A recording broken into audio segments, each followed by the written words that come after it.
संगत से गुण होत है, संगत से गुण जात। बांस फांस और मिसरी एक भाव विकात।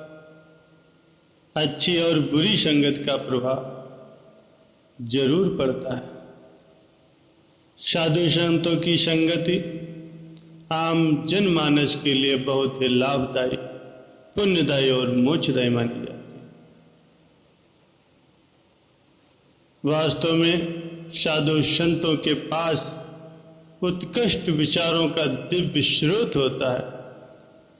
उसके माध्यम से वे परोपकार, सेवा, सत्कर्म, प्रवचन और सत्संग करके मानव को सही रास्ता दिखाकर उसका कल्याण करते हैं।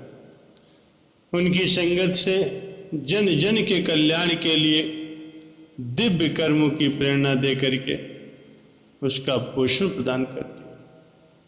साधु संतों के प्रभाव से मानव में दिव्य कर्म करने की आदत पड़ती है और बुरे कर्मों से वो मुक्ति पाता है। साधु संत पारस पत्थर की तरह अपनी संगत का लाभ लेते हैं। जैसे कुरूप और मूलहीन लोहा पारस पत्थर की संगत से मूल्यवान स्वर्ण बन जाता है, उसी प्रकार तुच्छ व्यक्ति साधु संतों की संगत से स्वर्ण की तरह मूल्यवान ही नहीं अपितु महान भी बन जाता है। जिस तरह चंदन वन के आसपास का परिवेश भी उसकी सुगंध से महक उठता है, उसी तरह सामान्य जन भी साधु संतों की संगत से अपने जीवन को सुगंधित कर लेते हैं। देवऋषि नारद जी की संगत से रत्नाकर डाकू और भगवान बुद्ध की संगत से अंगुलमाल जैसे डाकू भी संत बन गए। इसीलिए कहा जाता है कि संगत से गुण होत है, संगत से गुण जाए। बांस फांस और मिसरी सब एक भाव विकार। अच्छी और बुरी दोनों संगत का प्रभाव मनुष्य के जीवन पर अवश्य ही पड़ता है। इसीलिए हमें सदैव अच्छी संगत करनी चाहिए, सदैव सत्संग श्रवण करते रहना चाहिए, ताकि हमारे जीवन में भी सदैव मिठास बनी रहे। एक बार की बात है, एक चोर को कई दिनों तक चोरी करने का अवसर नहीं मिला। उसके यहाँ खाने के लाले पड़ गए, मरता क्या न करता। आधी रात को गांव के बाहर बनी एक साधु की कुटिया में घुस गया। वो जानता था कि साधु बड़े ही त्यागी, वे अपने पास कुछ भी संचय करके नहीं रखते, फिर भी खाने पीने को तो कुछ मिल ही जाएगा, आज का गुजारा हो जाएगा, फिर आगे की आगे सोची जाएगी। वो चोर उन साधु जी की कुटिया में घुसा ही था कि संयोग से बस साधु बाबा लघुशंका के निमित्त बाहर को निकले। चोर से उनका सामना हो गया। साधु उसे देखकर पहचान गए, क्योंकि पहले भी उन्होंने कई बार उसे देखा था, पर उन्हें ये पता नहीं था कि वो चोर है। उन्हें आश्चर्य हुआ कि आधी रात को यहाँ पर क्यों आया। साधु ने बड़े प्रेम से पूछा, कहो बालक, आधी रात को तुमने कैसे कष्ट किया, कुछ काम है क्या? चोर बोला, महाराज मैं दिन भर का भूखा। साधु बोले, ठीक है, आओ बैठो। मैंने शाम को धूनी में कुछ शकरकंद डाले थे, वे अब भुन गए होंगे, निकाल देता हूँ, तुम्हारा पेट भर जाएगा। और शाम को अगर आए होते तो जो भी था हमारे पास हम दोनों मिल करके खाते। पेट का क्या है बेटा, अगर मन में संतोष हो तो जितना मिले उससे ही मनुष्य खुश रह सकता। यथा लाभ संतोष, यही तो है। साधु ने दीपक जलाया, चोर को बैठने के लिए आसन दिया, पानी दिया और एक पत्ते पर भुने हुए शकरकंद रख दिए। साधु बाबा ने चोर को अपने पास में बैठाकर उसे इस तरह प्रेम से खिलाया कि जैसे कोई माँ भूख से बिलखते हुए अपने बच्चे को खिलाती। उनके व्यवहार पर निहाल हो गया। बस सोचने लगा कि एक तो मैं चोर और एक ये संत हैं।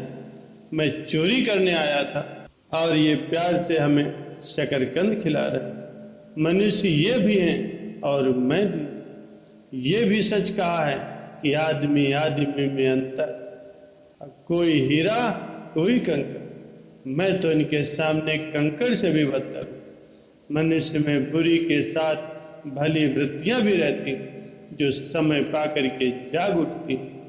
जैसे उचित खाद पानी पाकर के बीज पनप जाता, वैसे ही संत जी का संग पाकर मनुष्य की शुद्ध वृत्तियाँ लहला उठती।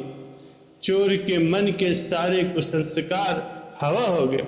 उसे संत के दर्शन, सानिध्य और उनकी अमृत वर्षा की दृष्टि का उसे लाभ मिला। तुलसीदास जी ने कहा, एक घड़ी आधी घड़ी आदि से पुनियाद, तुलसी संगत साधु की कटे कोटि अपराध। साधु की संगत पाकर के आधे घंटे के संत समागम से चोर के कितने ही मलिन संस्कार नष्ट हो गए। साधु के सामने उसने अपना अपराध कबूल करने को उसका मन उतावला उठा। फिर उसे लगा कि साधु बाबा को अगर पता चलेगा कि मैं यहाँ चोरी की नीयत से आया था तो उनकी नज़र में मेरी क्या इज्जत रह जाएगी। क्या सोचेंगे बाबा कि कैसा ये पतित प्राणी है जो मुझ जैसे संत के यहाँ चोरी करने आया था। लेकिन फिर सोचा, साधु मन में चाहे जो समझे, मैं तो इनके सामने अपना अपराध अवश्य ही स्वीकार करूँगा और प्रायश्चित करूँगा। ये दयालु महापुरुष है, ये मेरा अपराध अवश्य ही क्षमा कर देंगे। संत के सामने प्रायश्चित करने से सारे पाप जल करके राख हो जाते। भोजन पूरा होने के बाद साधु ने कहा, बेटा तुम इतनी रात में बाहर कहाँ जाओगे? मेरे पास एक चटाई है, इसी ले लो और आराम से यहीं कहीं डाल करके सो जाओ, सुबह चले जाना। नेकी की मार से वो चोर दबा जा रहा था। वो साधु के पैरों पर गिर पड़ा और फूट फूट कर रोने लगा। साधु समझ न सके कि ये क्या हो गया। साधु ने उसे बड़े ही प्रेम पूर्वक उठाया, प्रेम से सिर पर हाथ फेरते हुए पूछा कि क्या हुआ बेटा? रोते रोते चोर का गला रोंद गया। उसने बड़ी कठिनाई से अपने आप को संभाल करके कहा, महाराज मैं बड़ा अपराधी हूँ। साधु बोले, भगवान सबके अपराध क्षमा करने वाले हैं। शरण में आने से बड़ा अपराध भी वो क्षमा कर देते हैं। उन्हीं की शरण में जाओ। चोर बोला, महाराज मैंने बड़ी चोरियां की, आज भी मैं भूख से व्याकुल होकर के आपके यहाँ चोरी करने ही आया था, पर आपके प्रेम ने मेरा जीवन ही पलट दिया। आज से मैं कसम खाता हूँ कि आगे कभी भी मैं चोरी नहीं करूँगा। मुझे आप अपना शिष्य बना लीजिए। साधु के प्रेम के जादू ने चोर को साधु बना दिया। उसने अपना पूरा जीवन ही उन साधु जी के चरणों में सदा सदा के लिए समर्पित करके जीवन को परमात्मा के रास्ते में लगा दिया। प्यारे सज्जनों, महापुरुषों की सीख है, सबसे याद मत व्यवहार करें, क्योंकि सुखी जीवन के लिए निस्वार्थ प्रेम ही असली खुराक है। संसार इसी की भूख से मरा जा रहा है। अपने हृदय के आत्मिक प्रेम को हृदय में ही मत छिपाए रखो। प्रेम और स्नेह को उदारता से खर्च करो। जगत का बहुत सा दुख दर्द दूर हो जाएगा, क्योंकि हम जैसा दूसरों के साथ करते हैं वो लौट करके हमारे पास अवश्य आता है। इसलिए सदैव दूसरों के साथ अच्छा व्यवहार करो। सदैव लोगों को सत्मार्ग पर चलाओ, जिससे उनके साथ साथ में आपका भी भला हो।